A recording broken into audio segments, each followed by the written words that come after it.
Welcome, everyone. This is Rick, and this is the Astral Club. Name of this podcast is Astral Journey to the End of the Earth, Part 2. If you recall from Part 1, I had decided to astral project as far as I'd ever gone before, about 500 million years into the future. In this bizarre future, I found myself stranded on a massive, arid, lifeless, seemingly, supercontinent. And I decided to explore to see if I could find other life. Eventually, I found some life forms, brown and green algae, living near a volcanic vent. When a large storm blew through the life forms that I had originally injured, I tried to protect, but the gigantic storm wiped the volcanic vent clean, and all of my previous life form charges have been wiped out. At that point, I decided to wander further and explore this new continent. So, this is now Astral Journey to the End of the Earth, Part 2. I wandered the continent for several more weeks. I felt as guilty as the biblical Cain who killed his brother. I don't recall much from this period. I was very closed down, just walking and sometimes flying for short trips to relieve the monotony. I was convinced that I hadn't been recalled because my body must have died 500 million years ago, and I was stuck in my own private hell as some penance for my cosmic sins. Strangely, dwelling on the thought of my physical body long buried beneath my astral feet began to bring on a sense of peace and acceptance of my unique situation. I felt my astral blood returning to my prickly limbs and my energy levels rising. Gradually, a veil of torment was lifted from me and my mood brightened. On one of my short flights the following day, my returning curiosity noticed something strange on the shore, hundreds of feet below me. On landing, I read the word "was," still clearly visible in 10-foot tall, sandy letters. All traces of the other words had vanished. It occurred to me that someone had since been here, but now that man was long gone. You don't have to hit me over the head, universe, I thought wryly. With a renewed sense of purpose, I aimed for 1 billion years AD or bust. It was a good intention, but a few million years into the future, a blackness covered the earth that jerked my focus from me. Somewhere around 505 million years AD, a mountain in space must have collided with the Earth, kicking up and choking the land, ocean, and air with blackness. I slowed my progression down to a more moderate pace. As the millennium went by, I exchanged my barren Earth for a frozen one. The icy landscape crunched under my footprints in loud greeting as I touched down. No crass graffiti for me this time, however. The mile-high glaciers were blue, white, and exuded an aura of solemnity, grace, and sacredness. I trod the valleys and spires with the same respect and awe that a young child feels when entering a great cathedral. For a long reconnaissance flight, I looked for signs of volcanism and breaks in the ice. I found none until about the 61st day of my total journey. Everywhere I had traveled, the sky had been clear and cold. Suddenly, snow and ice crystals rained down upon my hovering astral form. Like a missile, I dove into the exposed ice to find the source of the erupted water that had frozen to form the falling snow. Deep under the ice, I swam through lively, lovely, boiling water. It was a true miracle. I looked carefully for signs of what I'd been searching for all these weeks. In minutes, I knew I would not be disappointed. Clinging tenaciously to icy, mineralized crags feeding off the main geyser, I found them. My brown-green algae ables were still alive, resurrected by a just universe. It was time now to redirect myself to my 1 billion year AD target. This time I arrived on the target without delay. With a deep astral breath, I surveyed yet another version of our fickle Mother Earth. The surface oceans were gone. I assumed some water may have retreated into the deep interior of this brave new Earth. However, it was the roiling thick clouds above me that reminded me of the dense atmosphere that I had surveyed. Actually on a Buzz by Venus that I had made previously. The air itself was modeled by heat waves that made the Sahara at noon look positively chilly by comparison. I saw no point searching the landscape for life here in this sterile and oppressive landscape.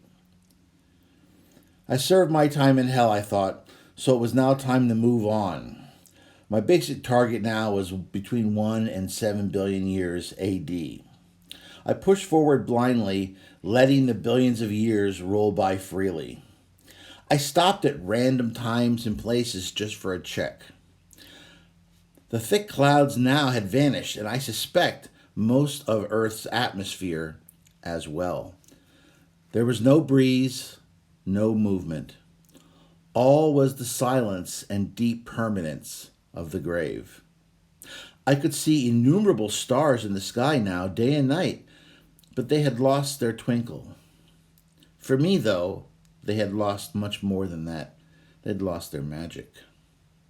The sun was smaller and dimmer in the sky, keeping its distance from the now barren and lifeless satellite.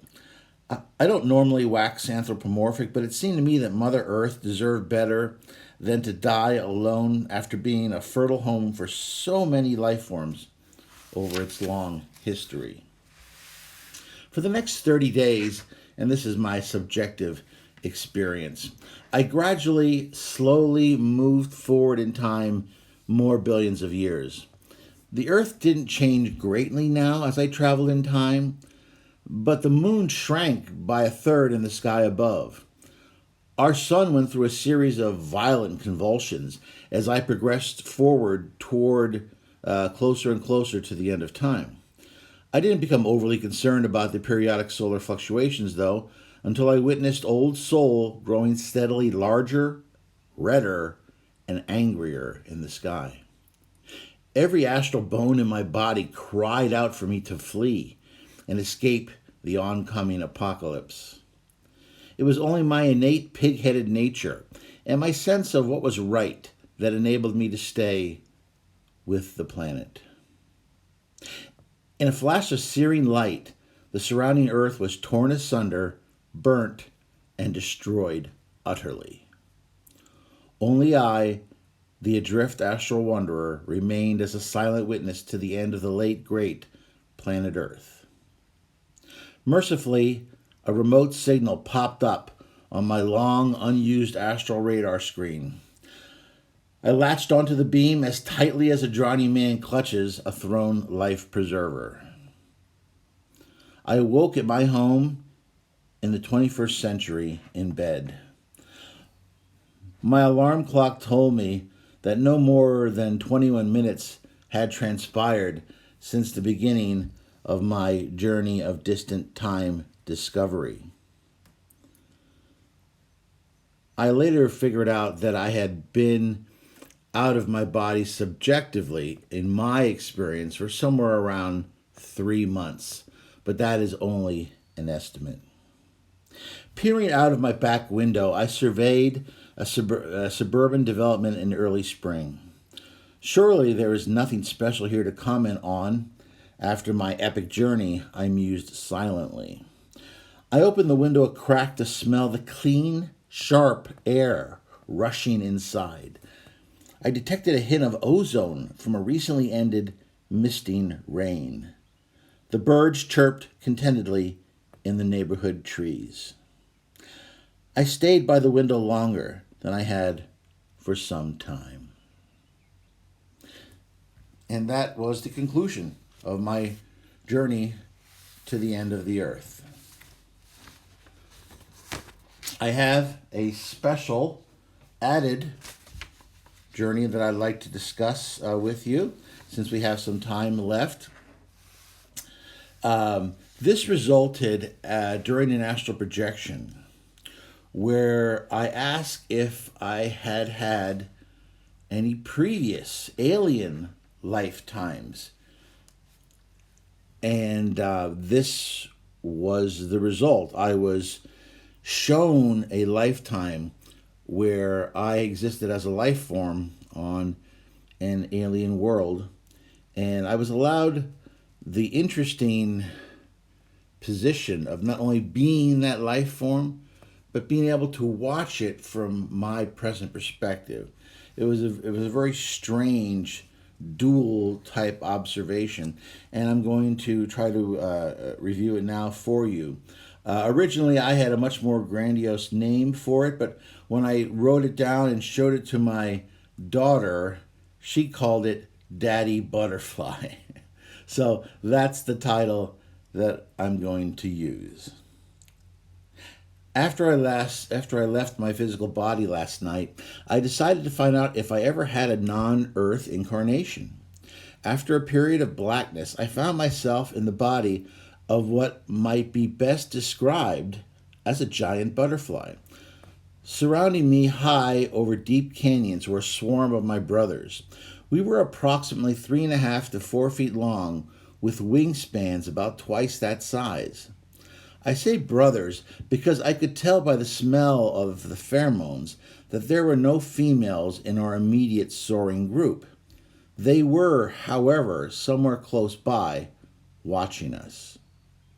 We were a group of 100 or so adolescents preparing for our rite of passage and to impress the ladies by demonstrating our strength, flying skills, and bravery by rocketing through the canyons of death.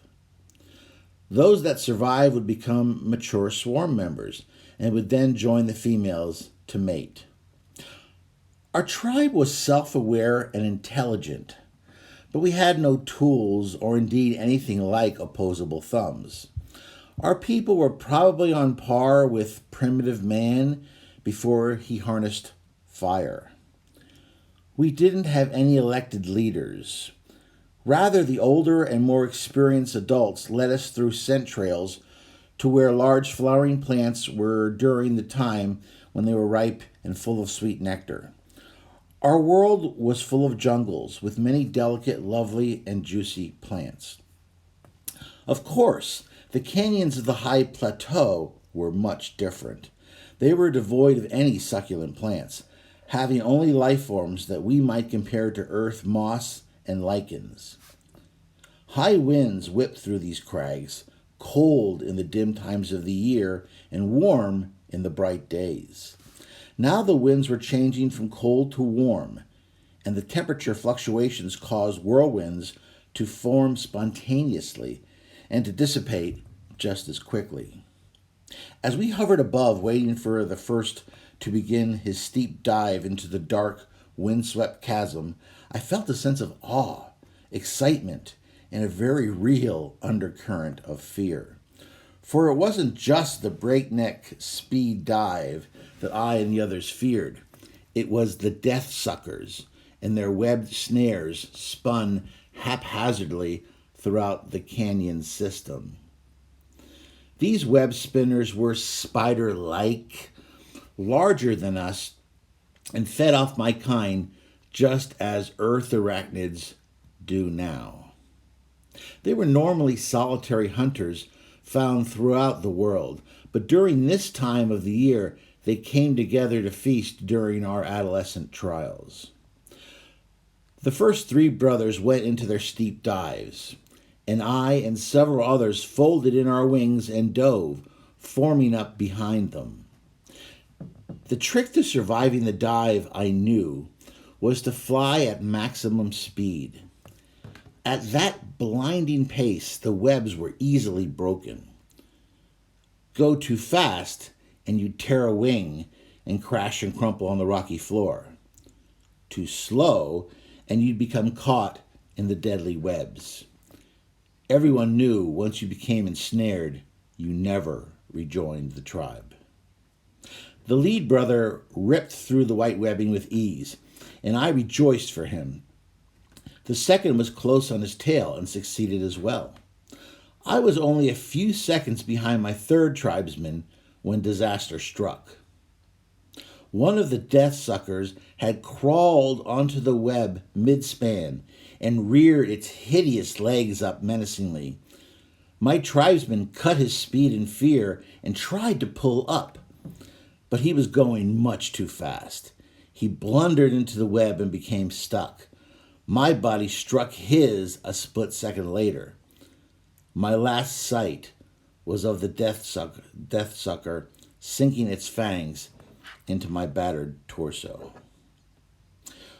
When I returned to my earth body, I thought about the lessons of that life.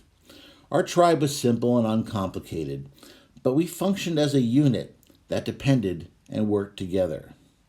It was a simple and fairly short life, but I learned lessons of trust, bravery, and unity. One side note, I'm a definite arachnophobe. I do not like spiders or spider-like creatures. Well, that's the end of the podcast. I want to thank everyone for tuning in. I have many more exciting things, experiences, as well as ways to astral project and how to control your astral body on the astral plane coming up in the future. I want to thank everyone for liking, subscribing, and hitting that bell. The channel is growing. And all I can say is I will see you on the astral plane.